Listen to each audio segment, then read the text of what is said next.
এই যে আমি মরার পরে আমাকে কোরআন, এই কোরআনকে সাক্ষী লেগে কোরআন হাত দিয়ে ওকে বলবেন, কোরআন শুধু হাত দিয়ে।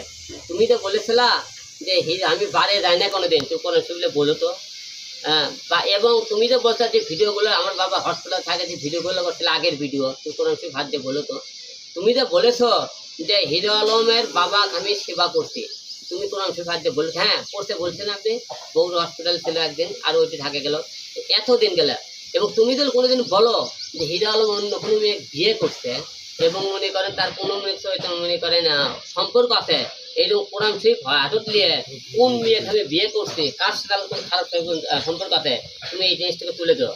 কিন্তু এরপর বসে এর আগে মনে করেন তাকে অনেকবার মাফ করেছিলাম। সে আমাদের ক্যাসা লইলে অন্য ছেলেগুলো গান করে মদ খায় বাড়ে যায়, কোরআন শরীফকে বলছিল আমি জীবনে মদ খাবো না, বাড়ে যাবো না।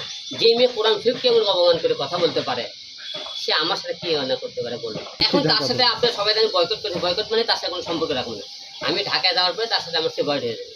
আপনি কি আজকে এই কারণে আজকে আপনি ডাকার উদ্দেশ্য একটাই যে সে যে বক্তব্যগুলো মানুষের সামনে দিতেছে উল্টো পাল্টা, সেগুলো প্রমাণ সহকারে দান যায়, প্রমাণ ছাড়া কোনো বক্তব্য যেন আমার বিরুদ্ধে সে না দেয়।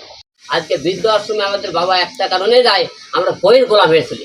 বউ গেলে বউ পাবেন, আপনারা একবার কি ভাবছিলেন যে বাবা 10 মাস 10 দিনে আপনি যে মা আপনি গর্ভধারণকে মানুষ করলো, আপনি বইয়ের কথা সেই বাবাকে বিদ্যালয় শুনতেন, সেই বাবার কথা শুনে বউলে আপনি আরেকজনের বাসায় আছেন, সেই বাবার কথা শুনে বউকে বাবা টেকা দেওয়ার বাবা মায়ের সাথে কথা বলতে হয়, আপনি যা লুকিয়ে মনে করেন হলে বাইরে আসে, বাবা মায়ের কিছু দিলে সেই বউ আপনি ঘর থেকে বের করে দেয়। আজকে আমাদের পুরুষের কারণে নারীরা একটাই দোষ দিতে পারে মেয়েদেরকে, তোর চরিত্র খারাপ, এই একটা কারণ তোর চরিত্রের কারণে আমি তোকে ডিভোর্স দিলাম। কিন্তু তাদের চরিত্র নিয়ে কথা বলবেন, আপনাদের কথা জনগণ বিশ্বাস করবে না, মেয়েদের কথাই বিশ্বাস করবে। আজকে আমরা অবহেলা শুধু মেয়েদের আজকে এই সমস্ত কথা সহ্য করে থেকে আজকে আমাদের বাবা মা আজকে বৃদ্ধ আশ্রমে। আরে ভাই এইরকম 101টা মেয়ে যাবে, মেয়ে পাবেন, কিন্তু বাবা মা গেলে বাবা মা পাবেন না। সবাই একটা বার এই জিনিসটা নজরে রাখবেন। সে আসেনি আর বিয়ে করতে বিশেষ না হলে আমার বইয়ের বিষয়ে আপনি ভুটালি এলাকার বিভিন্ন জায়গায় শুনে যাবেন হিরো আলমের কেন আসেনি, কেন তার বউ চলে গেছে, আপনি খবর নিতেন। আপনারা প্রতিটা মেয়ে বললাম না ওই যে একটা কথা বলে তার চরিত্র খারাপ, চরিত্রটা তুলে ধরতে বলে আলোকে। তারপরে এই যে আমি যদি এমনি ছাড়লাম আর একটা বিয়ে করে হিরো আলমের চরিত্র খারাপ কেন ছাড়লাম বলেন তো। তার আমার পরিবারকে না দেয় তার এইরকম রিয়ামুনি ছাড়লাম, আমার 100 রিয়ামুনি এরকম আসবে, কিন্তু বাবা মা আসবি না।